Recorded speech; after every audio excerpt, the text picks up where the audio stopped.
have an incredible start to 2025, but also know that just because it's January, it doesn't mean you can't start again in February. Time is money, so spend yours listening to me talk about things that are important to me and my people. Time is money.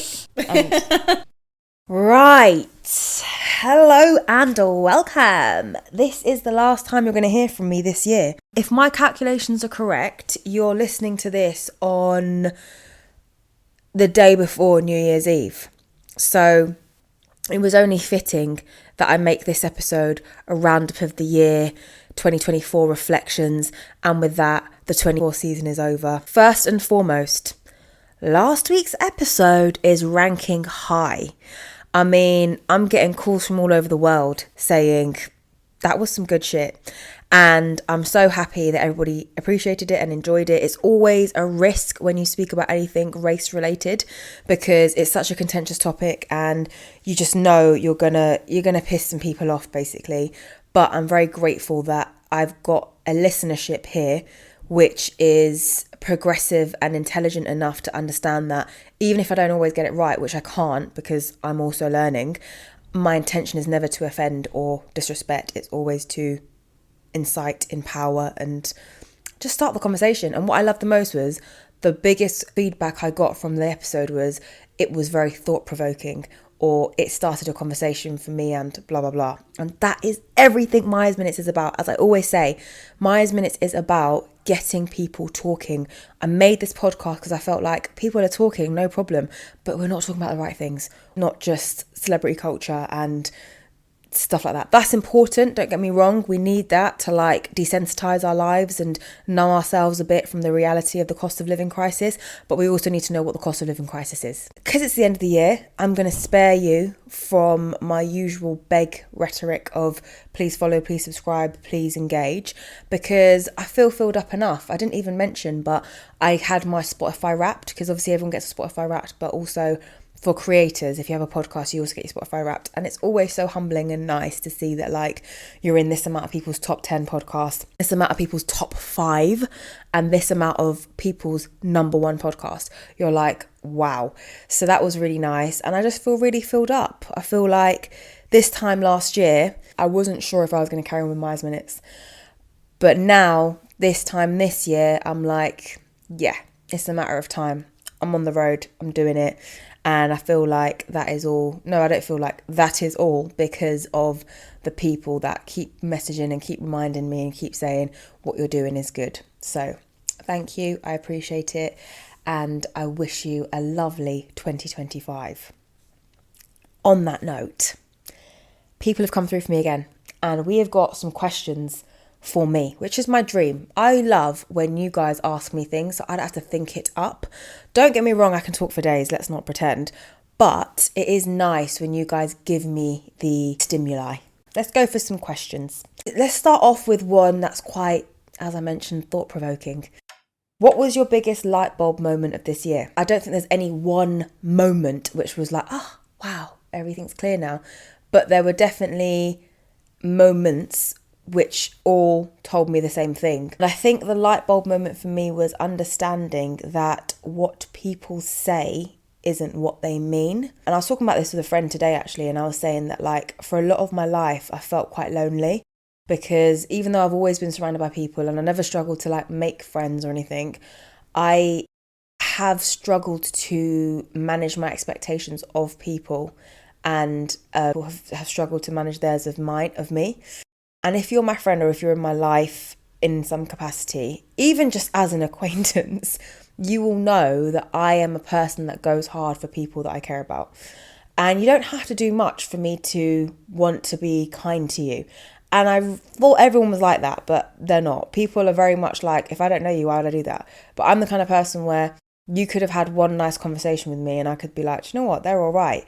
And then 4 weeks later, you mention in passing that you are looking for a nail technician in your area. And I might know someone who is in your area and I will go out of my way to message that person, find the details of the nail technician they use, screenshot it, ask the questions that you would ask before you ask them, send you all the answers and send it to you. I would just do that. That isn't thinking for me. That's not hard for me. That is just being a good person.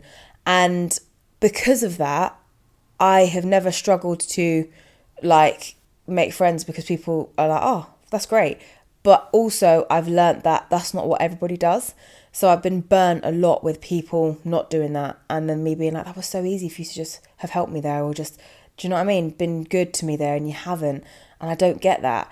And the same kind of thing comes with when people say to me a lot, can't word it in any way without sounding wanky, but I've done a lot to get to a place where I'm very unapologetic about how I live my life, and everything in my life is there because it's positive. Like, I choose not to drink alcohol. I choose not to spend money in a silly way. I choose not to spend my time in places that don't serve me. And as a result of it, I have a clear head every morning. I don't waste my time doing things, and I've got more time to do productive things. And like, that's it really. And every, like, probably 5 out of 7 people I speak to will say, oh, I wish I could do that. Oh my God, if I didn't drink, or if I didn't do this, or if I didn't do drugs, or if I didn't, all of those if, I would be great. And they would be like, I wish I could do that. And I would, in the past, be like, oh my gosh, you've come to the right person. I'll help you. And I've learnt now, finally, only this year, that people can say it, and it doesn't mean they don't mean it. They're just not yet in a place to execute it. So don't waste your time whilst the person's not in that place, because you're just going to be the one disappointed and angry. And you see it a lot in relationships. That's where I think it's the clearest example. Typically, not all, but typically, a woman will meet a man. A man has got all of the potential to be great, but right now he wants to go on the piss every weekend and he does not want to commit. But this girl will stay with this guy for years because she believes that one day he is going to be the man that she wants. And I'm here to tell you to not be her, and do not do that. Who people are when you meet them, unless you've got the capacity to pour, walk away, because it's on the person to get to a place where they are better, or they want to do better. And that's something I didn't know until this year. I knew it, but I hadn't accepted it. This year I have accepted people are where they are because of things that they've done. Unless you see real movement from a person wanting to be different and to change, then you shouldn't be the person to go and do that for them. If a person is on their way and they're changing and they're working, they wouldn't ask you for that help because they've got it. But if a person's asking and they're not doing anything about it themselves, you shouldn't be the one to do that. And I'm saying this to you because I had to say it to me this year. Light a bulb moment. Have you suffered from any friendship breakups this year? I love this question. This is going to be a long minisode, but I've only got 23 minutes on this camera, so we're going to have to wrap it up. Have I suffered from any friendship breakups this year? I have suffered from one. I have suffered from one friendship breakup, but I'm okay with it because I'd already accepted this friend isn't going to be around long, because there isn't anything here which is beneficial for both of us. And again, it's about the different pages thing, where this person's at, where I'm at, and what we're interested in. It's just not, we're not merging right now. So I've had that, but it was okay. But what I have had this year is friendship reappearances. I've had about 5 people come back into my life, and it's down to me, not because I've been the one to reach out, but because I've been in a place now where, because of that shift in my mind, I've been like, right, not everyone needs to be everything. And again, I was very big on, if you're my friend, even if I've met you yesterday, I need you to be like a rider, a down for me on everything. I need you to be reliable for every little thing. You can't be a flake. You can't do this. You can't do that. X, Y, and Z. And that is a lot of pressure for a person who may not be used to a friendship of that capacity. And that's sort of stuff that you reserve for a best friend. And I was always trying to search that out and get that from people. And that would lead to a lot of disappointment on my end and a lot of confusion on their end. And I don't want to blame myself all the time, because it has just been a lot of times people just being shit and not really following through or holding up their end of the friendship bargain. But sometimes it has been me just being a bit silly and naive about the reality of what a person has capacity for. So, yeah, I've had more people come into my life this year from before who have done some work on themselves and been like, do you know what, I want to give this another go kind of thing. And I've been in a different place where that's fine, because I'm never going to give as much to you I did before, and then I won't get disappointed if you can't reciprocate it. And also, I don't have the capacity in my life anymore to prioritize this friendship and you in the same way. So if my changes aren't going to work for you, we'll see that pretty soon, and then this is the end of the conversation anyway. So it's a win-win kind of thing. So I've had a few of them, which has been good. This is a really good question. What was the most memorable meal that you've had this year? And it's hard, because is the meal memorable because I've had it so many times, like my bog standard like weekly joint, or is it memorable because it was like 10 out of 10? I tell you what I have had this year, a lot of food disappointment when I've gone out to eat. I feel like this year has been the epitome of restaurants taking the absolute piss out of punters, because I can't believe this. Like, we are literally being robbed. We are being robbed for nothing. It doesn't make sense in my head, and people will laugh at me and be like, oh, because you don't go out and because of this. I've got a theory that people who live at home and or have access to someone who cooks for them a lot don't mind going out and spending like £9 on a sandwich.